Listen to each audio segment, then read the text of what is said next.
along with my more worthy co. Can you hear me now?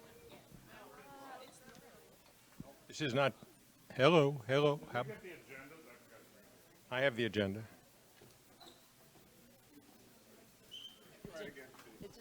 Let's see,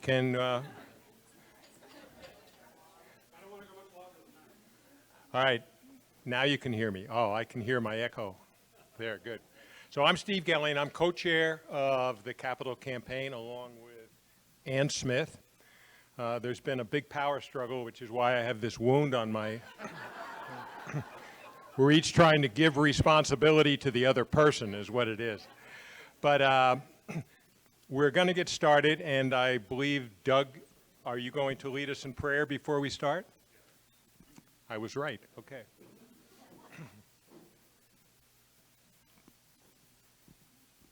So I realize the agendas are up in my mailbox in the office, so Ted's grabbing those. We'll hand them out in a second. Let us pray. God, we thank you for this meeting and for each person here. We ask your blessings upon our discussion and discernment and the ideas shared, and pray over our capital campaign and all that we'll discuss today and over the next few days in interviews. We give you thanks for who you are and for our church and our shared fellowship with each other and our community. In Jesus' holy name we pray. Amen. So the first item on our double secret agenda is how did we get here? And for that, let Ann give you some words. Is this on? I don't know if that's on or not.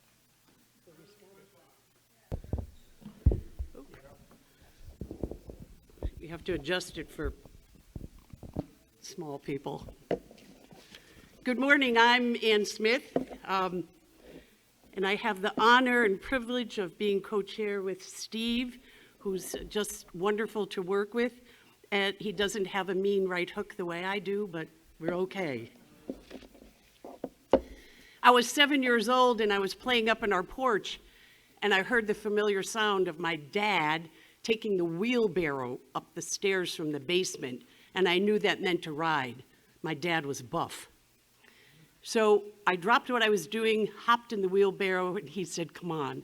We went down to the backyard. My parents had a little over an acre of land, which I thought was quite a lot because I was little, to a mess that was down in what he used to call the back 40, and proceeded to rake this up. Our neighbors had dumped stuff into our backyard, and he was picking it up and putting it in the wheelbarrow.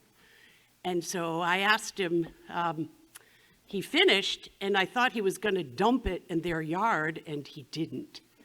And I said, but Daddy, they dumped that in our yard. And he said, well, it's not exactly our yard. And I said, but Grammy and Grampy gave us this. And he said, it's not our yard. We are just stewards. And I was thinking our last name was Smith, so I was quite confused. Actually, it wasn't. It was Farcell. So he explained to me that the earth is something that you take care of while you're living on it, and you can't really own it. And I said, but aren't you crabby because you had to pick that up? And he said, no, because I can. And besides, I get to be with you, and you get a free wheelbarrow ride. So I learned about being a steward when I was very young, and that we're just here for the ride, and we're here to take care of what God has given us.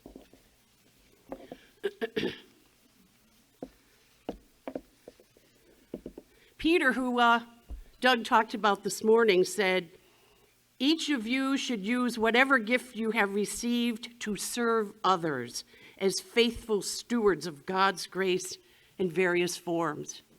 If you're right-handed, I'd like you to raise your right hand. If you're left-handed, I'd like you to raise your left hand. Keep them up. Everybody have a hand up, right or left? Guess what you are? Stewards. When it came time to interview for our new senior pastor, one of the things that was weighing heavily on our minds is that we were going to have to tell this person that the first thing that we were going to be endeavoring was a capital campaign. Hello, how are you? You're hired, make some money. One of my girlfriends said, how is your search going? And I said, it's great. I said, he's He comes from outside of the Congregational faith, and she said, how's that going to work? Did you tell him that thing? And I said, what thing is that? She said, that thing that you Congregationalists say. And I said, what's that? She said, don't you say it to your ministers? And I said, I don't know. What's that? She said, you're not the boss of me. I somehow she had misinterpreted some things that I had shared. So we did mention it to Doug. Actually, I did. And he did that thing he does with his eyes and said, oh man, you got to give me like 2 years. And so he said, because I have to get to know people. So Doug is leading us, but not in the capital campaign sense, but in a spiritual sense, and keeping us on track. And so you do have co-chairs, but all of you run the capital campaign. This is yours. After Doug came, he found out that there was a wonderful meeting, weekend get-together that we could go to, and was it 4 or 5 of us that went? Partners for Sacred Places. It took place on Father's Day weekend. And when we got the material, it said, Partners for Sacred Places at the intersection of heritage, faith, and community. Doesn't that sound like us? So we left there full of hope and joy and came back and realized that we were going to need help. And we were going to need help from people that do this not every 12 years, but every day of their lives. So we interviewed 3 sets of people, and coming out on top with a level of comfort and excitement was the Partners for Sacred Places. A capital campaign consists of a building assessment, a feasibility study, then there's the silent phase, which obviously I won't be part of, training, implementation, and evaluation, and they will be leading through all of this. We have 2 gals here today, and they will be doing the interviews going forward, and I'm going to hand this off to them and let them say as little or as much as they'd like to. We have Bridget and Carolyn. Bridget.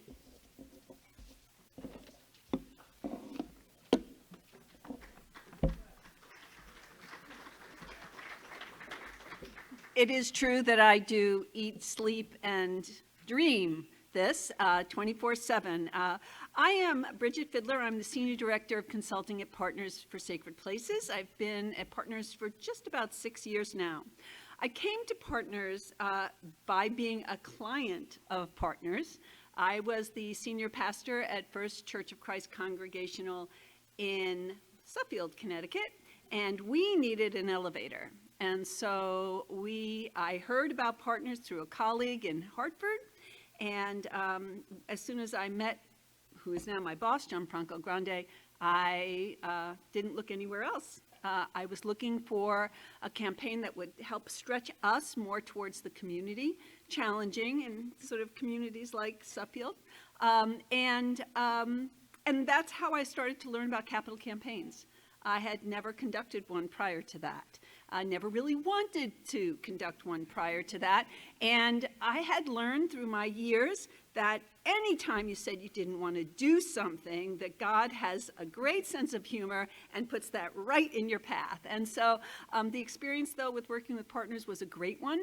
And when I needed to step away from parish ministry to help take care of my mom, Partners was the place I went to. And so it is what I live. I love helping congregations. I love helping them become more outward facing, to restore their buildings, because no one is going to build these buildings again, ever. And so our stewardship is to preserve them, not just for ourselves, but for our communities. And so it is our pleasure to embark on this. It's been a pleasure getting to know you all so far, and we look forward to more work with you in the future. And I'll just give a quick introduction to myself. I'm Caroline Lauber, Consulting Associate with Partners. I'm based in the great city of Chicago. I found out about Partners when I was in graduate school at Loyola University Chicago, when My now coworkers came to speak in one of my classes that was focused on religion and community in Chicago.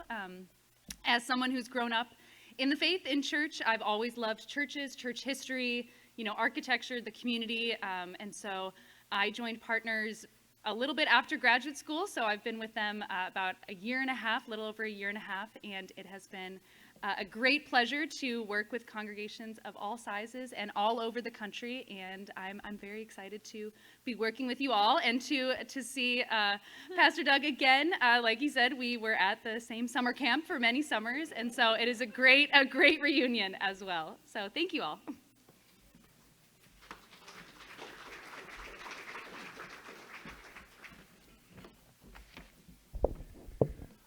Before I just get into the part that I'm supposed to talk about, I do want to answer the question I know some of you might be asking silently, which is, why do we really need to spend all this money and bring somebody in here to run a campaign for us? And I can tell you, if you ever spoke with anyone who's run a capital campaign, none of them ever say, gee, I'm really sorry I hired professional people who helped me raise more money. There's no question in any of our minds who have been working on this that we need professionals from outside who help us ask the hard questions, help us really see and hone our vision for where we're going, and we're really happy that they're both here, and they'll it'll be more self-evident as we go along. One of the things on the agenda is an insurance update. It's related to this. So in December 2023, we had a almost biblical flood. Those of us on the property team came in room 5. We were emptying 30-gallon trash cans every 15 minutes. And the damage from that was pretty significant. However, originally the insurance company deemed that it was strictly water damage for which our policy only provided minimal coverage. So we were awarded $5,000, which barely covered what it took to dry the place out. Fortunately, the property team and our roof vendor worked to convince the insurance company that the real damage was caused by the storm and wind damage, and they decided to give us full replacement coverage. So since that time, we have been awarded a total claim of $94,600, which is a long way from $5,000, providing we address all the damage and that we actually replace all the things that they covered, which we have indicated and have certainly taken to do. So this number is going to rise further because the amount of carpet that the insurance company included in their estimation is significantly less than what we actually have had to replace. So it's going to go up further. We just don't know by how much. So on the second floor, we repaired the youth office, room 5. We repainted the walls and we installed new carpet. On the main floor, we repainted the walls, put new carpet in, and we are scheduled to put new hall lighting in sometime in the near future. In the lower level, if any of you remember what those walls looked like, it was more like a tenement museum than a wall. So they've repainted everything here, and they fixed the back hallway that goes out of the kitchen, and obviously our ceiling and lighting. We received a relatively modest amount to repair the ceiling because it was only for that area over there, and we just decided that we'll never have a better time to do what we wanted to do to the ceiling. So that's been done. So some portion of that will be covered by the claim. Probably some portion will not. We'll know better when we get the final numbers in.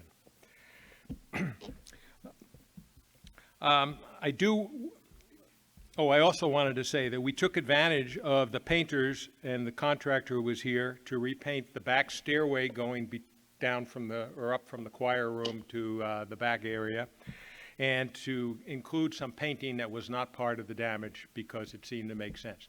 So some portion of that may or may not be covered by the claim. Some of it may just be out of our operating budget.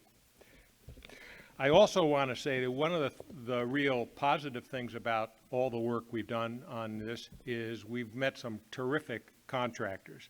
The folks from Consumer Adjusters, who were the ones who made our case for us with the insurance company, have been great. Shepherd Renovations has been the general contractor. Rocky's Acoustics did the ceiling. Adam, whose name I can't remember, is our electrician. And the only downside was we did have a contractor earlier who did work on room 5. He replaced everything in there. But then, and he did it for a very reasonable price, but then he went and moved to Maine with his girlfriend. So that was a bitter pill to swallow, but I seriously do want to thank John for the wonderful job he did getting us started. So that's it on the insurance claim. Any questions on that? If not, we'll move on. So community preservation. This entire capital campaign idea really started when we got word that our south side of our chancel roof, our sanctuary roof, was deemed unrepairable by the slate vendor. It had reached such a sorry state. So we knew we had to do something there. We looked into the idea of replacing it with a less costly option, either steel roofs or asphalt. Got a very less than enthusiastic response from the Historic District Commission for doing that, especially since the Historic District lists in the finding that makes this an historic district that First Church sits on the corner with its slate roof. The head of the Historic District Commission, however, recommended a couple things. One, he recommended that we apply for grants with the Fund for Sacred Places, which is what led us to our first 2 grant requests. Unsuccessful, but still a great learning experience, and made us acquainted with the folks for whom Bridget and Caroline work. However, they also approached the town on our behalf for the to see if we were eligible for community preservation grants.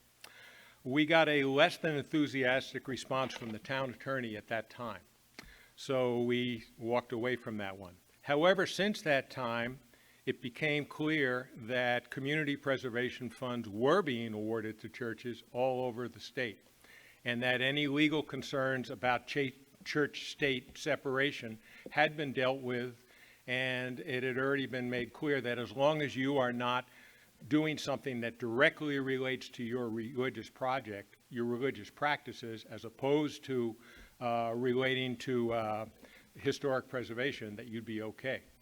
So we applied again this year. Doug and I made presentations to the the Community Preservation Committee, and by a vote of 8-1, they recommended that we receive $435,000. About $65,000 or 70 of that is for the steeplejack who will go and repair our entire steeple. That'll be the first thing we'll want to do.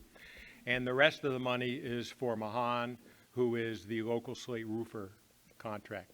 So getting their endorsement was one great step. The second step was the town attorney, who is now in place, allowed that, yes, he believes that this is an appropriate project to get CPA funds. The third one is that the financial committee in town has, on the warrant, has endorsed our request. The fourth one is up to you, and that is a week from Tuesday, on May 13th, is the town meeting. You need to go to that town meeting, please, if you are a resident of this town. Be sure you pick up the clicker and just look for the yes button, okay? We are article, I believe, 22 or 23 on the thing.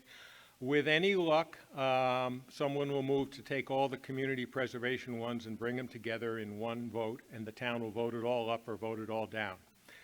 We have to assume that somebody at that meeting will wonder why we're giving $435,000 to a private organization or a non-government organization. So it will likely be separated out. And while we don't anticipate a huge fight over this, it is important, obviously, that we are there to vote. Doug and I are prepared to each make positive statements in support of why we're doing this. Hopefully others in town will do that too. So again, please come a week from Tuesday. It'll give us a great jump start to our capital campaign, and we'll see you then. Does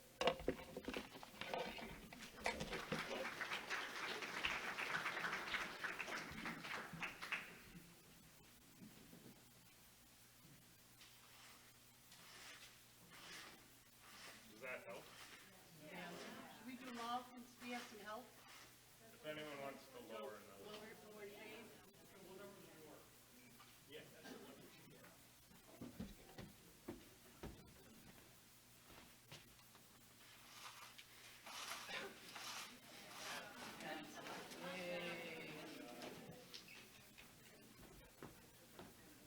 You're going to want to see this.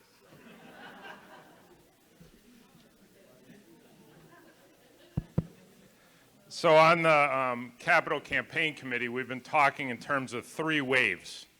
And the first wave is all the work that's been done as a result of the insurance claim, all of which has not come out of our budget. It's coming out of the insurance claim for the most part, with a few minor exceptions. We're hopeful it'll cover all of the expenses so far, but it might be a little short. But in general, it's been a gift to be able to replace the carpet, do all the painting, the ceiling work, and the electricity work in here. The second wave is if the CPC grant is approved at the town meeting, we'll be able to get that work started this summer. We're ready to go in June, and we're limited by when school's not in session because of the Montessori school. So we're hopeful wave 2 will be taken care of this summer. I heard somebody say after the new carpet came in, they're like, well, what else do we need to do? And that's when I realized we need to make sure we understand and cast a vision for what is left to be done.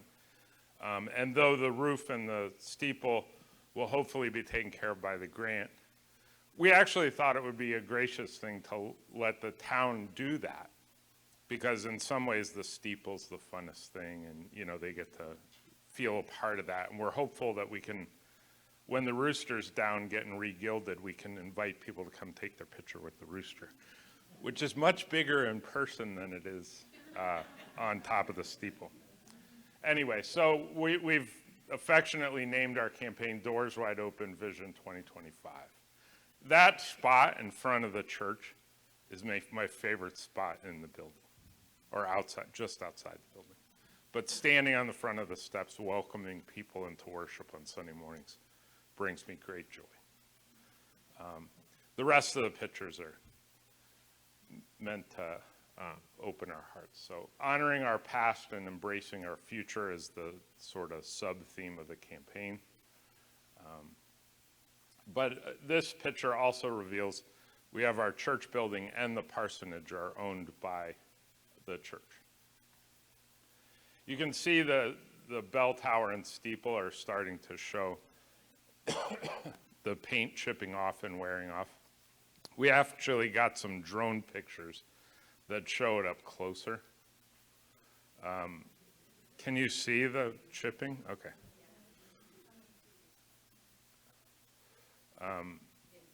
Yeah.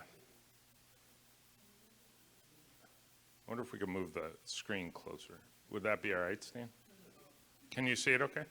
All right. Oh, to make it larger?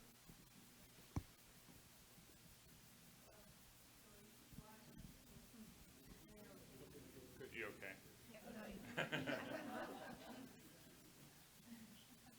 But the slate roof on the south side, you can see that slates are chipping out. It was deemed beyond repair by Mahan when they evaluated the condition. That roof, that part of the roof was not replaced back when we did our last capital campaign. Some of the other portions of the roof were done. More pictures of the decay on the roof. And if you had a closer up picture, you'd see that on this. 9 or 10,000 years old. The last time we did the campaign was 96. 95, 96, there apparently was just enough money left that they could save half of the best of the worst slates and put them on the Newer. The new earth slate. The slate on the south side is Pennsylvania slate. As you work your way up the eastern seaboard, thanks to the ice age, the slate gets better. And so we're getting Vermont or Maine slate. It didn't make sense to just replace half the roof and keep having to do half the roof every time. So we went for the entire roof to be replaced this time. And again, hopefully that's all covered in the grant if we vote. Yes. But there's rotting trim on the exterior and the paint peeling, obviously, and so forth. So we want to, there's also wood rot, rust, and decay on some of the places. So part of the third wave is finishing the painting of the exterior. There's also, we've replaced some windows, but not all windows in the church. So there's some of our windows that need to be replaced in addition. This is kind of my joke because the property team's strategy for dealing with the paint peeling has been to paint the lower portion of the building. So when you walk by, if you don't look up, you don't recognize how bad it actually is. So that's my line, just don't look up. And yes, Steve. No, there's obviously good reason. And the strategy actually works. People don't necessarily look up when they're walking by. The part of a grant that we're proposing, we've been told by Bridget, sometimes third time is a charm. So we're applying again for Sacred Places grant, which would include some of the exterior painting, but also the replacement of the sanctuary windows. These windows will not be replaced in the chancel. Those are the oldest windows in the building, and we've been told by our historic architect that these are worth keeping and restoring if we need to. The flat roof, which is the back side, this is a drone picture so we can see it, is the white section off the back. That's a membrane that needs to be replaced. It's also the portion of the building we've talked some about potentially putting solar up there. That can't be done until we replace the membrane. That's also the portion that led to the flooding that we experienced. Was a drain that got pulled off the membrane that John Willett said, I think it's wind. That was key, yeah.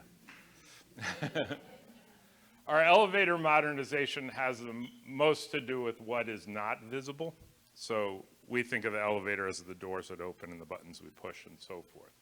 It's actually the inner circuits and electronics that need to be updated and replaced. They say generally it's every 25, 30 years you need to do that. That's how long we've had the elevator.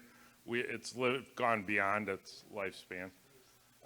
There's also pulleys and things that we don't see that need to be replaced. Electronics and repacking the pistons. That's actually been done for us already. That's why the elevator's working better than it has in a really long time. But there's a whole lot left to be done that we've already agreed to pay. It's just a matter of timing at this point.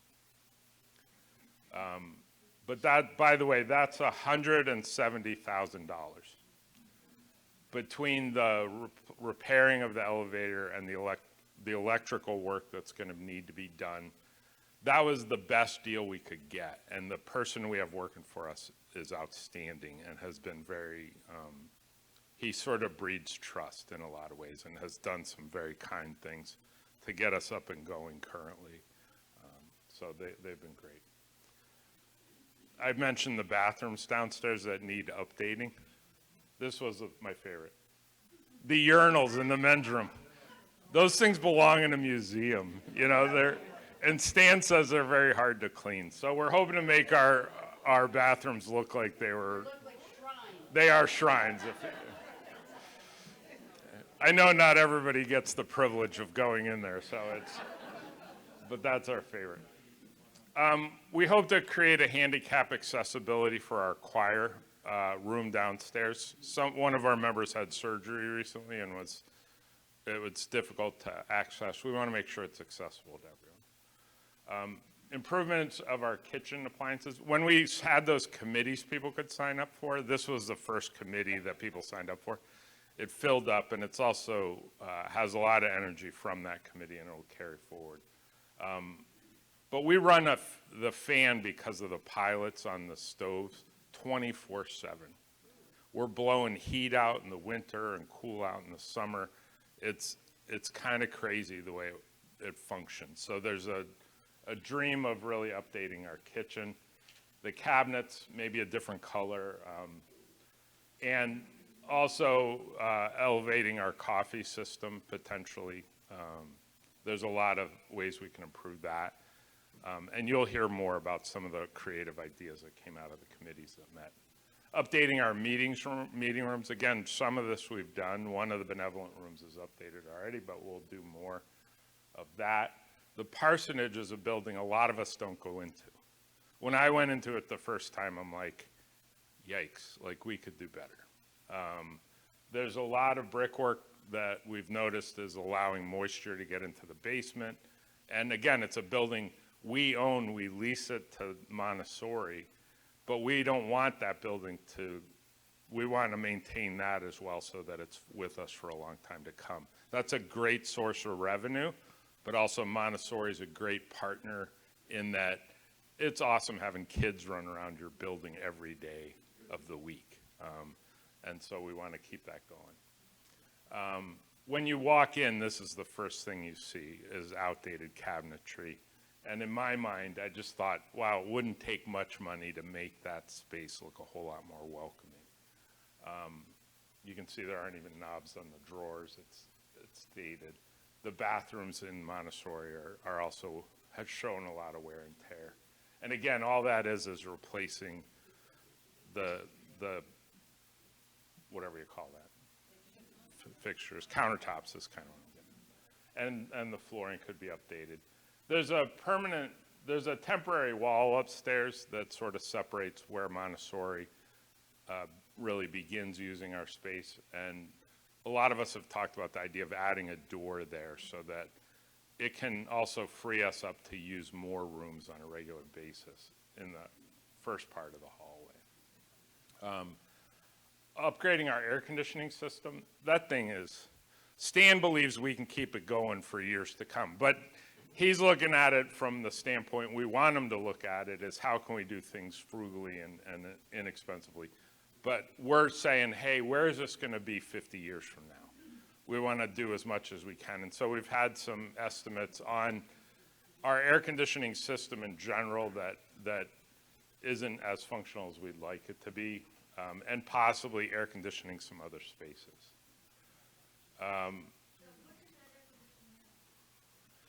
The offices, the closet that we store fair stuff in, I mean, it's not working the way it should is kind of what we say. So it could be more useful than it is.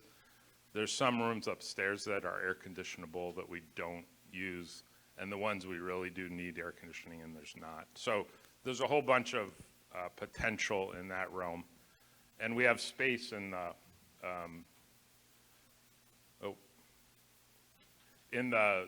where those walls are, one of those sits empty, so there's space to do some expansion in that regard too. I love this. If you get close, you can see the gilding on the roosters actually wearing out. Because I didn't even know that needed to happen, but it was in the quote for repairing our steeple.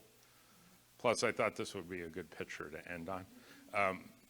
But the rooster needs gilding again, so it stays shiny up there. I think gold is awesome because it doesn't turn green or anything like that. So we'll maintain the rooster to the best of our ability. It's not just about the building, though, but the future of our church and ministries. I don't love, like, I did a capital campaign in my last church, too, and I'm like, so when they asked me in the search committee, I'm like, I've done that before. I'm glad it's at the beginning of my ministry here, though. It was sort of toward the end of my last church. And I think it's investing in these things so we can invest in the future of our ministries. It's not really about the building, but it is about the building. So it's sort of a mix. But as we think about this building and as we think about what it symbolizes, it's really the ministry that goes on inside and beyond our walls. So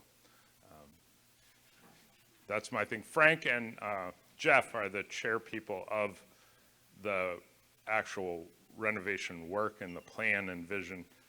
So they're going to take these pictures and explain where the committees came up with. So Frank and Jeff.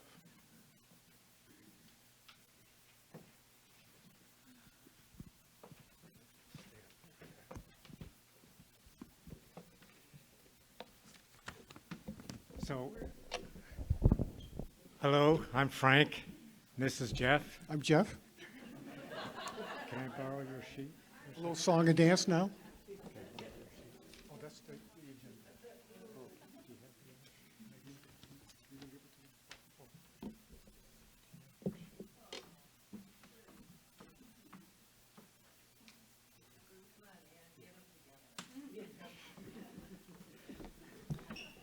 Okay, we're going to talk about two things. First, I'll give you a background of what we did and how we did it, we being all of us. And then Jeff will take us through each of these subcommittees and talk about the details. And as we always say, the devil is always in the details. So we had sign-up sheets placed on the mezzanine to allow anyone who was interested to sign up and participate. And at that time, we had 9 teams, and each of those teams got together and brainstormed, and they documented a list of needed improvements in each of the physical areas identified. The team leaders were identified, teams met separately, and each of the team leaders met on March 23rd to share their respective lists and brainstorm additional ideas. Each list was recorded on large easel paper and put up on the wall so that everybody present could see all of the ideas, because one idea begats another idea. Jeff and I met and we reorganized the lists around types of improvements that were needed versus sections of the physical plan. We then met with the team leaders again on April 6th to share the reorganized list and conduct a first pass prioritization. The idea of prioritizing what needs to be done is that in the event that we're not able to raise all of the money that we think we need, then we need to figure out where we're going to draw the line of what is in and what is out. The capital campaign co-chairs, Ann and Steve, met together with Reverend Doug and me. Jeff was out of town, unable to attend, and we summarized that list into the following subgroups, and this is what Jeff is going to talk about.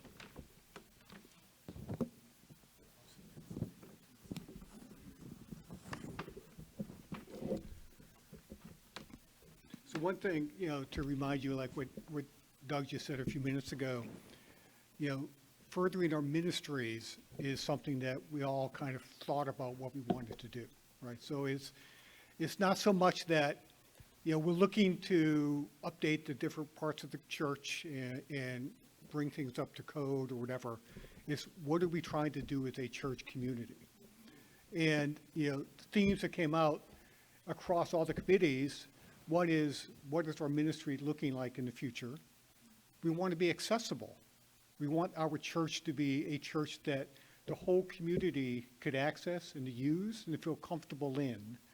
And that led us to having to do, many things to update, what we're trying to do. So we have, in the back of the room, you'll see some other sign-up sheets, and I'll get to that in a moment.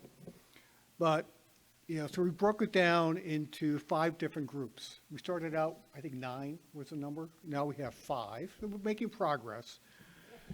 So the first one is electrical, sound, and technology.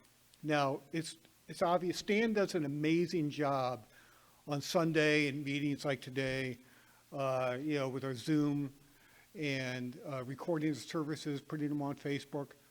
We can make his life easier, right, by different types of technology we use. So that's probably something that needs some work in that case.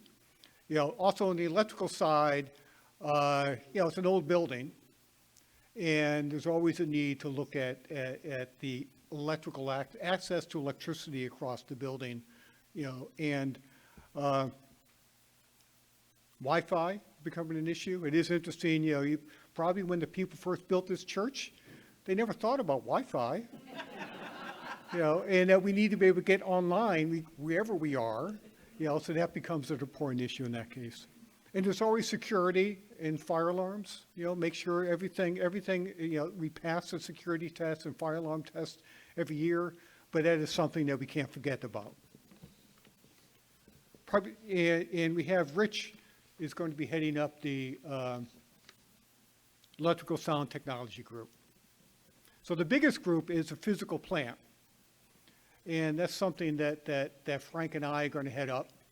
And when I talk about heading up a group, it's really somewhat of a misnomer, because we're just going to be kind of helping facilitate other people who want to help get this stuff done.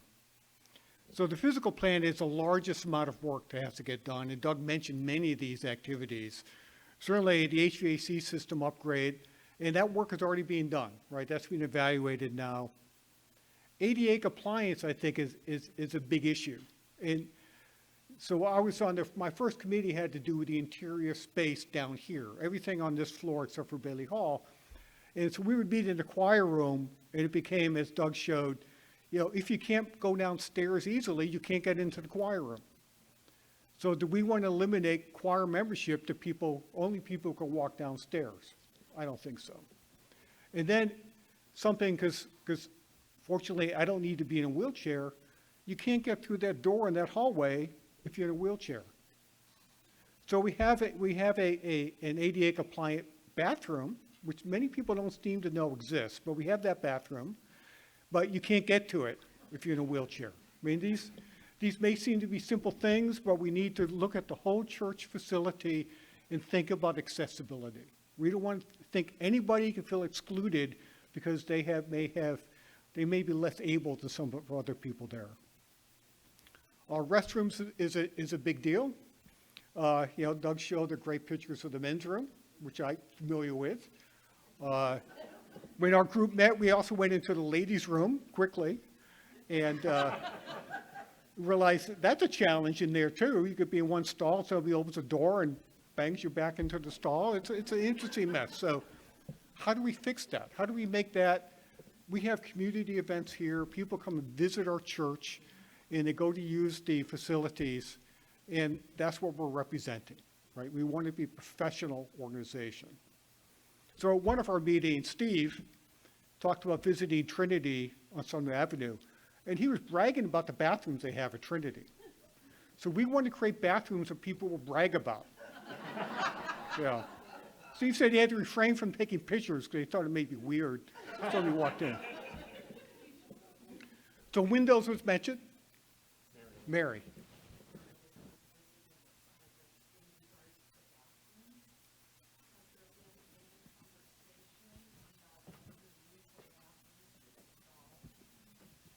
I didn't quite hear the end of that. The bathroom? Usually that happens at the end, and it comes in the form of signage, and it's up to individual buildings and all bathrooms have stalls that could be kept. Yeah. And then signage will take care of that. Yep. I think. Yeah, I think so. The question was a neutral bathroom, gender neutral bathroom with stalls, as opposed to just this one person use that we have already. I think ultimately with the bathrooms and even, the choir room, we will need to bring in some professional help to help us design those changes that need to take place. Right, Windows was mentioned, and that's an important issue, and that's being evaluated now. Solar, I think that's why Frank wants to help out with this, because that's been his pet project for years. So we have to balance his priorities with everything else. Then there's also a comment, again, we're trying to make this, useful in the future, is there's a vision of having a beverage pass-through in Bailey Hall, right? So we could have like a window pass-through, maybe in that wall over there, We could set up for coffee, just make it easier to use this facility for gatherings than it is now, in that case. Another was the organ restoration. We have, we have beautiful music as today illustrated. We want to make sure we continue to have beautiful music in this church. And one comment came up on storage, and it's really more, we have people in our choir who maintain the music. We need to have good storage to maintain that asset we have in our paper music and also in our financial, and historical records we have in the church. What does that look like? How do we do that? How do we preserve that? And then we have the external building, which Steve is going to be working on, and I imagine with Marika. Marika's probably the head of everything, but, But Steve, so that's again, he's lucky because if we all click yes on the 13th, half of his work is done in that case. If we don't get the yes vote, everything else we want to do kind of gets smaller because we're going to we have to do the roof, we have to do the steeple. So we need a yes vote on that case. But, and that also includes the parsonage, as Doug mentioned, the brickwork in the parsonage and work on the sidewalks and try to get the sidewalks, repaired on the William Street side. The interior upgrades, are relatively minor. I mean, it's just, a lot of it is cosmetic work. But as the picture Doug showed of one of the rooms in the back, it's tired. It needs to be painted, the ceiling needs to be, fixed, the carpet is stained, the furniture comes decades old, I would imagine, update the furniture in that case. The waiting room at the end of the hall, at one time was probably a beautiful room. It'd be good to bring it back to its glory that it was back in the day. Stage curtains come up. Again, not a complicated thing, but we want to have stage curtains that have fire retardancy in them.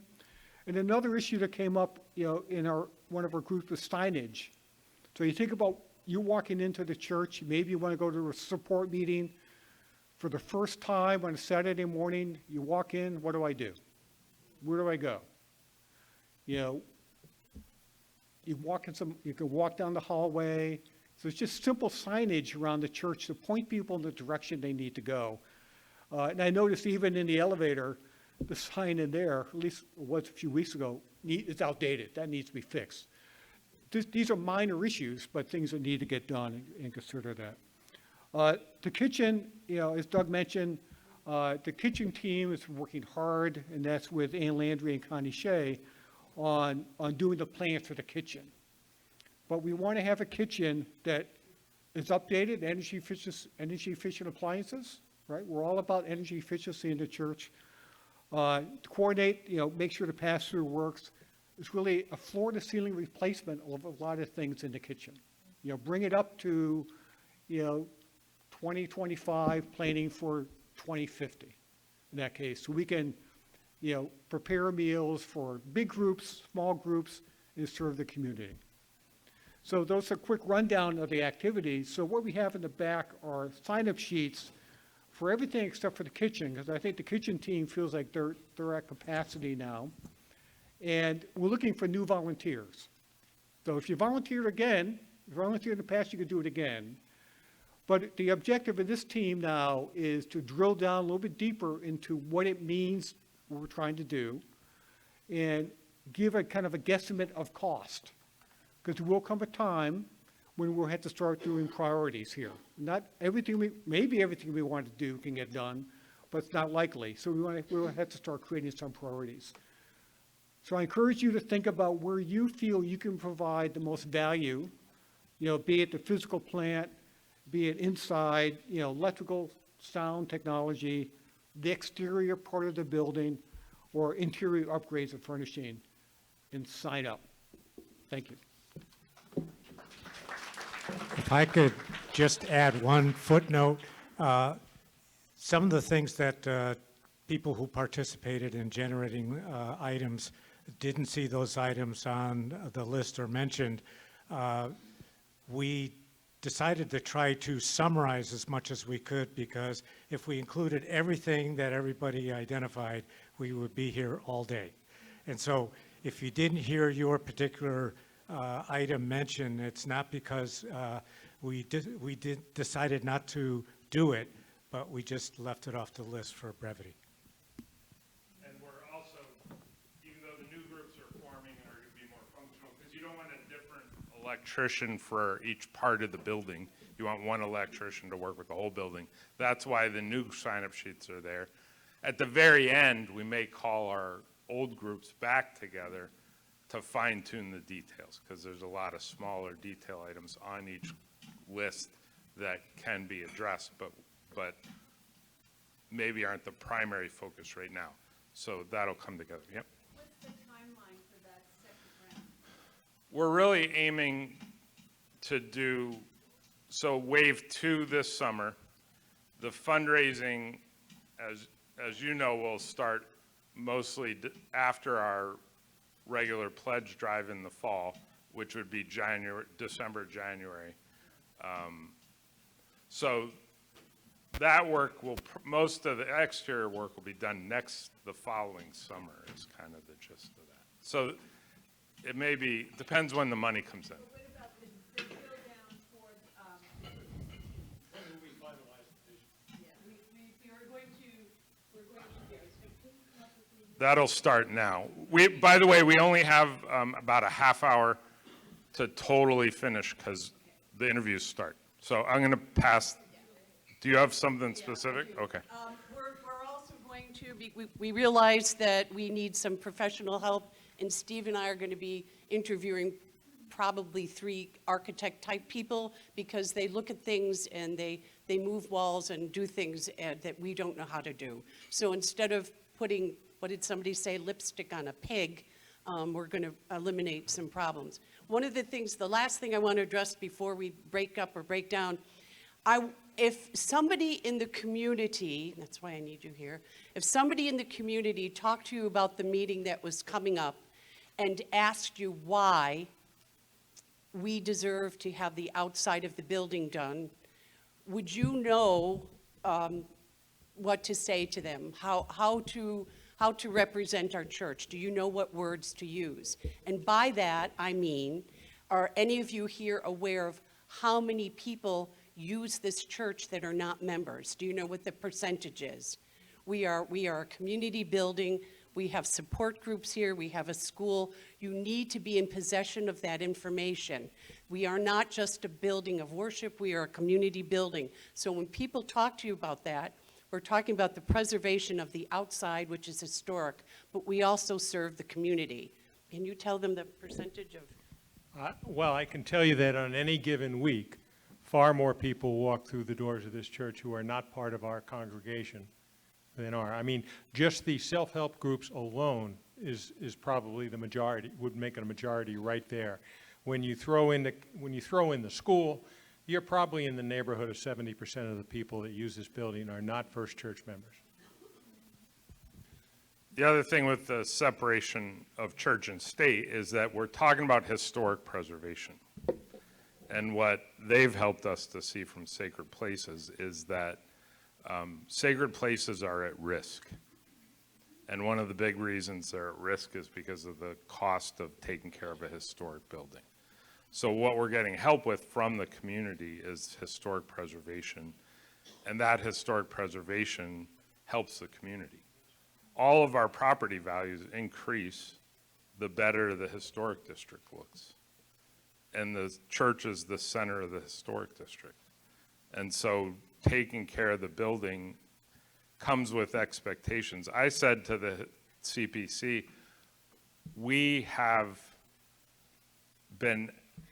I've served 3 churches. The other 2 churches I served had beautiful buildings, but they weren't historic.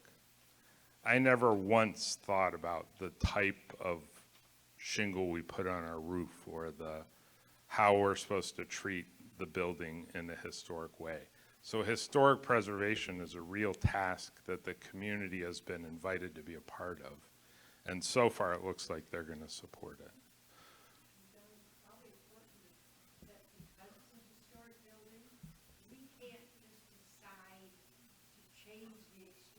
Right. That is dictated to us. Therefore, this isn't even just that we want That's right. to serve it, it's a requirement. Very good. It would be very helpful if we could have about a one-page summary about the church, so we could keep it real knowledgeably, for people in the community that we come in contact with, people in church. That's a good word. And by the way, Steve and I are going to be very ready to respond if it gets brought up in the meeting. We hope it doesn't. So we don't want to go in with a fight before there's a fight. We want to go in hopefully to say, hey, we feel blessed by the community in this, and we hope we're a blessing to you. And that's the ultimate goal. By the way, we have another meeting. The first week of June is our half-year congregational meeting. We're going to be able to talk much more extensively about the results of that meeting. Next Sunday, we'll have a sheet like that was just mentioned for you to have talking points before the meeting, and we'll respond as clearly as we can. I want to give Sacred Places a chance to go through and explain a feasibility study to us. So can it wait, or are you, Mary? Okay. Right.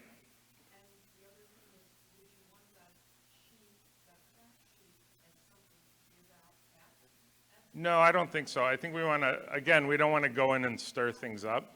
We want to keep it calm. Hopefully, all of the recommendations just get voted on, and we vote yes. I hope Steve and I don't need to give a speech, but we're going to be prepared to. Just keep 70% in your mind that research is beyond. Okay, great. Thank you also for those summaries and reports, because that was very helpful for Caroline and I as we continue to get acquainted with all of the different assets and aspects of your building and what needs to happen. So who are we? Partners for Sacred Places is a national organization. We've been around for 36 years this year.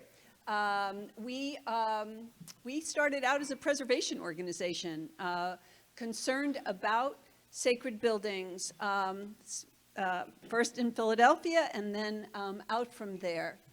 We do research, primarily we've done research with the University of Pennsylvania Public Policy Department, but also with the Duke Endowment. So we have research partners, and we always think about how we can further our research, but because we're not really a research organization, but it really supports our work. We only work with houses of worship. We're a secular nonprofit, so we don't have any affiliation with any particular religion, although we do tend to have most of our clergy actually are UCC, with one Episcopalian who was educated at Lancaster Theological Seminary, which is UCC. So we have good representation. We do capital campaigns, but we also do a lot of community engagement work, strategic visioning, space sharing. We help congregations figure out how to strategically use their buildings to further their mission, but also their relationships with the wider community. We have partnered with more than 100,000 sacred places nationally over our 36 years. Look at that beautiful church right there. So as I said, we do capital campaigns, feasibility studies, asset mapping, and of course, to help congregations raise money to do the work that they need to do to support their vision for their building, but also for their mission and ministry. So this is the report that figure kind of came out of that you were referring to. Our first research was done with the University of Pennsylvania Public Policy Department when they noticed that buildings, sacred buildings in the city of Philadelphia were being torn down, repurposed, made into condos, parking lots, retail, or whatever. Nightclubs is my least favorite. And decided to find out what was happening. And really what that was about was trying to discover what the civic value of sacred places really is. And so we began to scratch the surface there. The most important things that came out of that research was that in 1996, the average congregation was really serving about 19% of its congregation through its programs, services, and events that it was offering. 81% of the people who came through the doors of a sacred building were not there for worship, nor were they members. So what we came to understand is that sacred places were these de facto community centers. Now, the interesting thing there is that churches have always been community centers. The difference is, who is the community? Nowadays, churches have their worshiping community and their membership, but we're much more outward facing than we ever used to be. If you ever want to sort of study that, go look at your old annual reports, the ones with construction covers and that went through the mimeograph machine. Those will show you that organizations like the Women's Fellowship may have been supporting children in Vietnam or children in Indian reservations somewhere in the Dakotas. And that was the extent of a lot of mission and outreach. You know now that that's a very different story. Maybe there were scouts in AA, but still, our work has changed dramatically over the last 50 years. So we believe that older and historic churches embody the histories of their communities. We're Congregational, we all know, we're first because we started the town. We take great pride in that. The UCC loves its firsts. We add beautiful architectural diversity and interest. As I said, these buildings will never be built again, never. It's just our responsibility as part of, seriously, Western civilization to support these buildings throughout the United States, but also throughout Europe. We are uniquely positioned to serve our communities because we're in the community, and as you've all demonstrated, the work that you do with the high schools and with other groups in the community. And every congregation has a strong economic impact many churches are unaware of. So this led to the second study that we did with the University of Pennsylvania, which was led to the HALO study, which is the economic impact of congregations. But this is just a little more about sacred places at risk. So you can see the average congregation provides 5,300 hours of volunteer support each year to its programs. And that congregations actually, and these are older numbers now, but actually provide about $140,000 in direct support to community organizations locally, nationally, and globally. So we're literally putting dollars, literal dollars, out into the world as well as having an economic impact. So we are embarking on this feasibility study, and basically what that study is going to try to help us understand is, are the projects aligned with your mission and your vision for the future? Do you have the support, right? So we're going to interview about 40 of, well, less than that, because we're going to interview people in the community too. So maybe somewhere around 30, 35 members of the congregation. We wish we could interview all of you, but that wouldn't be viable in a temporal way. We will have an online survey so that everyone can at least share their thoughts and opinions. So we look to see if the church is behind the idea of the campaign. You can have a wonderful leadership team that is forging ahead, but if the congregation isn't behind them and with them on that journey, you're not going to succeed in the way you should. So we also want to discover who will lead. So we have some great leaders already. Who else can help with the steering committee and the task forces that make up a capital campaign structure, organizational structure? And really importantly, are you ready for a campaign? My sense, this church is ready for a campaign. We'll find out for sure at the end of the study. I was just at a church in Cambridge, Massachusetts. They've been working on this for 7 years, and you know what? I don't think they're ready for a capital campaign. You would think that they would be. So it's really, really important to make sure you're ready to embark, because you have to have that sort of strength behind you and under you and around you in order to move forward. Capital campaigns are a lot of work, as Doug knows. So this is just the timeline for our purposes. So you can see that we started gathering information in March. In April, finalizing the collateral. That's kind of the information that we sent out. If you got a letter about this, that would be part of that. May is when we are conducting most of our interviews, and probably the survey probably come out the end of May, very early June. And then we need a few weeks just to kind of get the surveys back, and then for us to analyze all that information and make a recommendation. During the interviews, we do ask people what a non-binding potential gift might be over 3 years. If you're going to be interviewed, if you're going to fill out a survey, it's really important that you think about this, because that really helps us get a better sense of what we think you can do. We don't want to put in a pie-in-the-sky number. We don't want to kind of do rainbows and unicorns around this, because we like to be conservative. And in my congregation in Suffield, partners said we could raise between $600,000 and $700,000 at that time.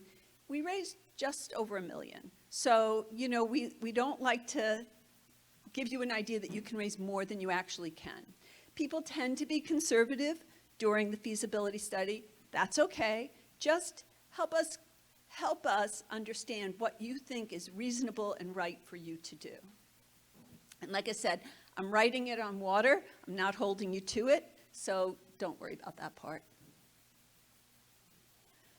So as I said, 35 to 40 names. We are going to refine what the scope of work is going to be. We get your financials. We kind of spend time talking to you, really trying to assess the culture of a place. Churches are like families, and every family has a culture. So really helping us to understand who you are. We're here now for our site visit and in-persons. Once we complete those, we'll do the majority of our our other interviews via Zoom or phone. So that kind of looks like some of the other things that we've already talked about. I always tend to jump ahead on these things. In-person one-to-one interviews, they're confidential to try to create a safe place for people to share their thoughts and ideas. We have created a preliminary case statement that's very, very simple, just with a few bits of key information. We'll have a gift chart to share with you during interviews. And so that's basically how we're going to put this report together. I just wanted to give you just a few pieces of this about the capital campaign. I always love the idea of a capital campaign is building. My father was a builder, so I guess that's part of it, comes to me naturally. But it is about building. It's about building your internally, building your community, as well as building the infrastructure of a capital campaign, as well as really building out your relationship with the community and amongst yourselves. So keep this in mind, that giving is never about money, and donor relationships shouldn't be about money. Money is a result, not the objective. The objective is to show the donor that the real and immediate impact they can have on the issue that they care about most. You never know when you start talking about what your vision is, how you're planning to go forward, just the way you were talking about someone wanting to be in the choir. They shouldn't be restricted because they can't get up or down 3 or 4 steps, right? It's about hospitality. It's about welcoming. It's about supporting and being a safety net for your community. When you talk about that with passion, people get what you're talking about. You know, when you talk about the number of AA groups that might meet here, you don't know what that person's relationship with someone with an addiction issue is. And you may touch them in ways that you have no idea that you are touching them. So giving is all about relationships. It's not about the money. The money is the end result. And then this is just kind of a comparison between your annual stewardship. Doug mentioned that we never overlap your annual giving with capital campaign giving. We never want people to steal from Peter to pay Paul. We really want people to understand that giving, a capital campaign is really giving from assets if you have them, rather than an annual campaign where you're giving from your income, where it's part of your monthly or annual thinking about your budget.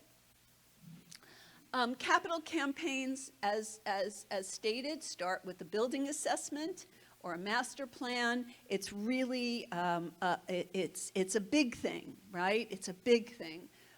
Whereas your annual giving is really your annual thing. This is how we're going to operate year to year.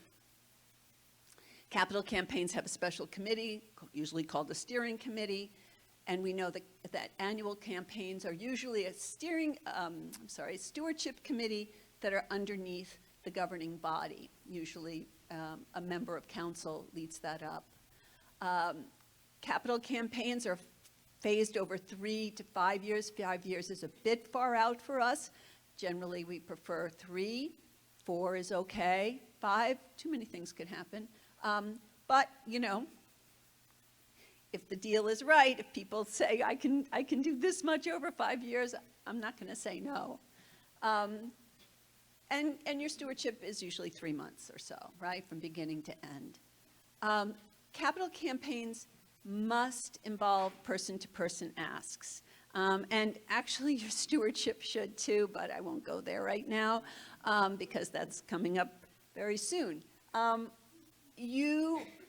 If you leave it up to someone to say how much money they're going to give, they will always give less than if you make a direct ask with a direct amount of money. They may not give you that amount, but people will generally give more. It's also an opportunity, as I said, to sort of build up the church, the ties that bind. It's an opportunity not just for you to ask for money, right? Because that sounds transactional. It's an opportunity for you to share with each other your relationship to the community, to the church, what you're passionate about. One of the first questions we asked during a feasibility study is, how long have you been here and why do you stay, right? Why are you still here after 10 years or 30 years or 40 or 50 years? That's really, really important. Churches are emotional places, and people have a lot of very important moments of their lives take place in these communities, or the care that they have received from these communities make a real impact on them and their lives. And you never know. I talked to a woman once in a church in Indiana, Bloomington, Indiana, and I asked her what happens when she walks into the sanctuary on a Sunday morning and sits down, and she says, I look at this particular stained glass window every Sunday because that window got me through one of the hardest parts of my life. It fed me. I truly believe that beauty is part of spirituality and that we need beauty in our world more than ever, along with grace. I learned that today. But anyway, so you know, it's really, really important to think this through, to be strategic, and to be pastoral, right? We always want to be pastoral. We never want someone to do more than they actually can do. We think of the widow with her two cents. Everything is relative to you and your circumstances, and that's very important to consider. I got this picture off your Facebook page. It's a good one. Basic steps, building assessment, feasibility study, pre-campaign readiness, and training. Those are all parts of that silent phase that Ann spoke of. But you know what, Ann, the silent phase isn't silent, so you're a perfect voice for that. But then once we start going out and asking the wider congregation and the community for gifts, we really are in the implementation phase of the campaign. So basically, that's just what I said. There's the basic tasks involved, developing a case for support, harder than you think, but it's a very, very important document, recruiting your campaign leadership, other collateral, pledge forms, all, spreadsheets, all the things that you need for your infrastructure. Securing early advance gifts, doing research on foundations and potential other grants, and strengthening operations. Do you have what are the things that you need to do to make sure that everything is going in an orderly fashion? Everything's been recorded, thank yous are going out in a timely fashion, all of those kinds of things. And then also making sure that you have policies in place, gift policies and things like that. And then, once again, things that I just said already, but making sure that you do have, good, strong leadership and support. Doug is an important part of our capital campaign. He is your spiritual leader, though. So he doesn't need to lead this. You have two strong leaders in Ann and Steve, which is fantastic. So he's going to do what ministers do best, which is to turn water into wine. I like to say that, I once preached a sermon on holy electricity because electricity is not only needs to be safe and upgraded, but it also provides light for you, for yourselves here in the church and all the people who use your building. It's just really important. So lean on Doug early on, but then he's gonna be just a part of things. He's not running it. Your steering committee will be in charge, using whatever policies you have in relation to spending money with your council and your governing bodies and whatever policies you have around that. We'll have 7 different task forces. I'll talk about those in a second. Solicitors, we'll need people to be solicitors. We'll train you to do that. And then all kinds of other volunteers. So this is basically the organizational chart. I put program management at the bottom. Basically, the people who have been engaged with the building from the beginning are the people who will remain engaged with the building throughout the campaign. So grants, community connection, communication, your diaspora, the people who moved away or faded away, legacy families, and individual donor identification. I just wanted to put this in because we do have to acknowledge we're in a strange economic period of time. There's a lot of uncertainty.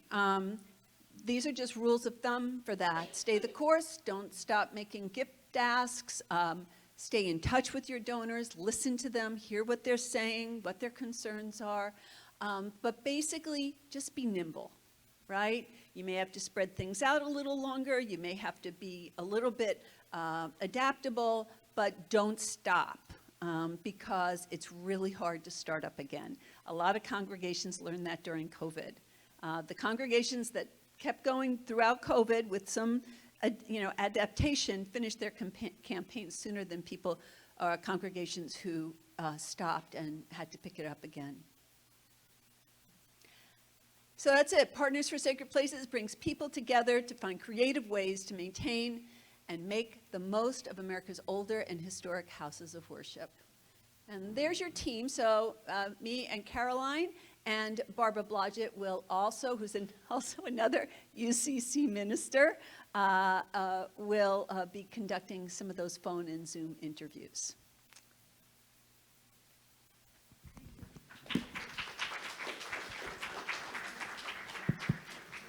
as Steve said, we've poured ourselves into all of this so far, but without their support, I don't think we'd be here today making this presentation.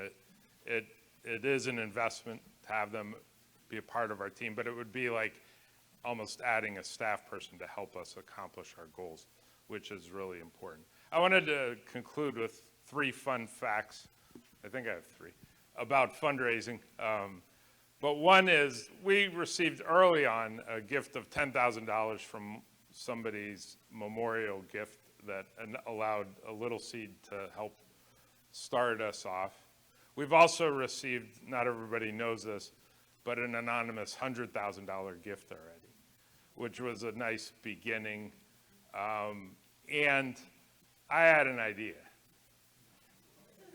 And I think this is a fun idea because of what Sacred Places has called the extended, what is it? The diaspora, the first tier diaspora. Every funeral I've done here so far, there's been people my age and maybe a little bit younger attending who used to attend our youth groups. And Winona always came up to me and she'd go, "That's one of my kids." Winona Dobbs has served in youth ministry at our church for over 50 years.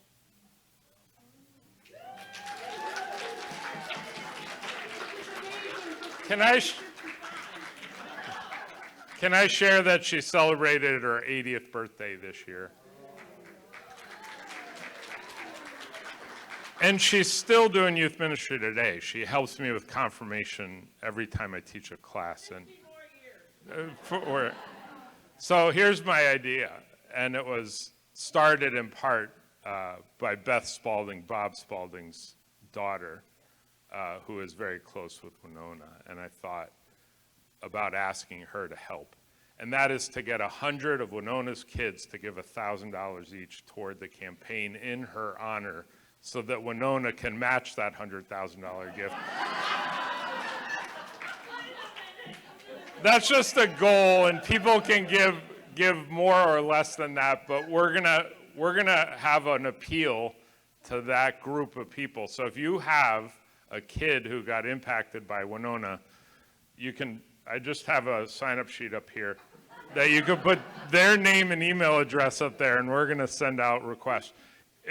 Beth Spalding's already agreed to be the chair of the committee, fundraising in Winona's honor. And also Ben and Ted are also on the committee. Ben Brown and Ted Steger are going to be helping with that also. But they all said, "Oh, I know 3 or 4 people I could talk to," that kind of thing. So we're hoping it's grassroots, but that's just a fun fact about fundraising. So can we just close with a quick prayer? And some of you have 1 o'clock interviews, so get ready. God, I thank you for this meeting. Thank you for being a part of our church and a part of this vision and a part of all of the work that's gone into it. Bless our interviews and our feasibility study, and may this time reveal the potential for reaching our hopes and dreams. In Jesus' name we pray. Amen. So if you want to sign up for a committee with Jeff Peterson,